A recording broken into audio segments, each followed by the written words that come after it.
ada mesin penggiling nih yang digunakan untuk menggiling sampah dan daun menjadi bagian-bagian kecil yang nantinya akan diolah lagi menjadi kompos yang bisa digunakan sebagai pupuk.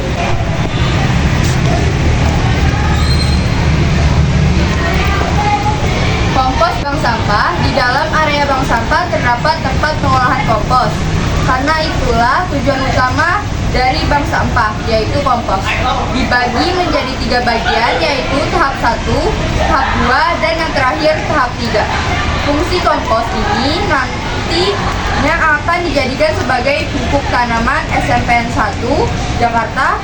Berhubung tanaman di SMPN 1 Jakarta ini bisa dibilang cukup banyak, maka keberadaan kompos bank sampah SMPN 1 Jakarta ini cukup membantu banget. Bank sampah SMP Negeri 1 Jakarta memilah dan mengolah sampah yang ada di sekolah yang nantinya akan diolah kembali menjadi kompos yang bisa dipakai untuk tanaman-tanaman yang ada di sekolah sebagai pupuk.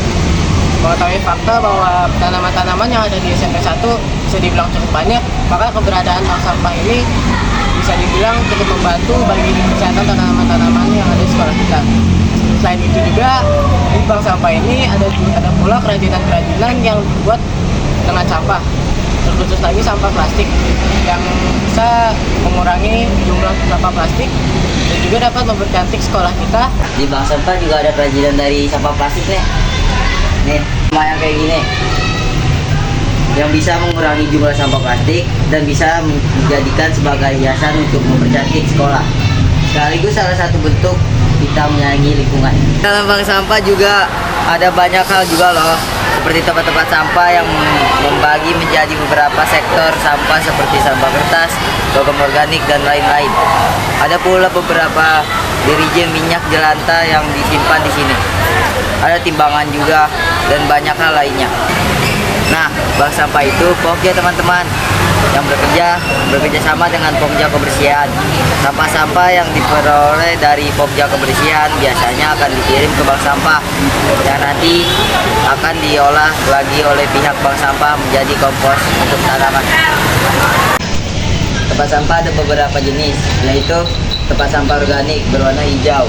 Tempat sampah ini berisi sampah yang berasal dari bahan alami yang mudah membusuk, seperti sisa makanan, daun kering, dan potongan tanaman. Sampah ini nantinya akan diolah menjadi pupuk kompos.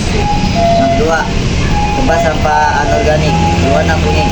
Tempat sampah ini berisi sampah yang berasal dari material non-hayati dan tidak dapat diproses secara alami, seperti plastik, kaleng, dan styrofoam. Sampah ini dapat didaur ulang dan dijadikan produk baru.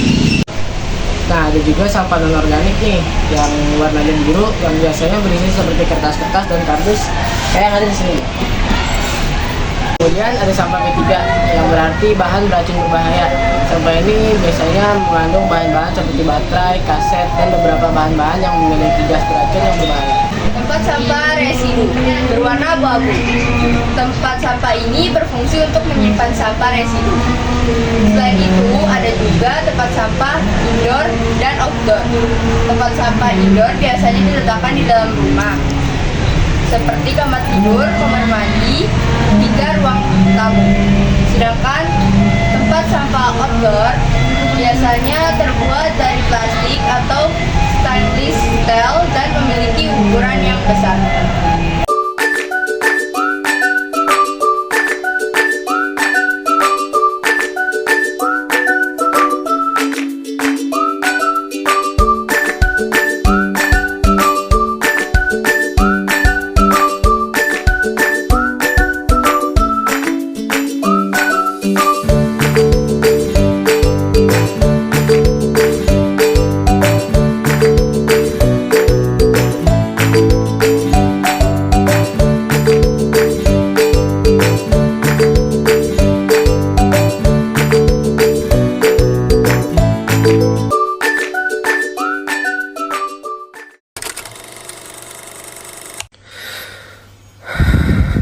One more shot, 'cause I feel like you're up to something. But that you're up to something. One more shot.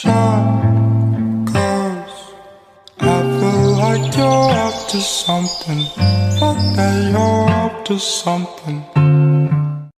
One more shot, 'cause I feel like you're up to something, but that you're up to something. One more shot, 'cause I feel like you're up to something, but that you're up to something. One more shot, 'cause I feel like you're up to something, but that you're up to something.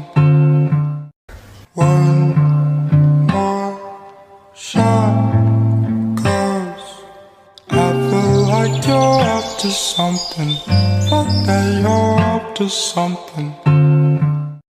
One more shot, 'cause I feel like you're up to something, but that you're up to something. I feel like you're up to something, but that you're up to something. One more shot, 'cause I feel like you're up to something, but that you're up to something. One more shot, 'cause I feel like you're up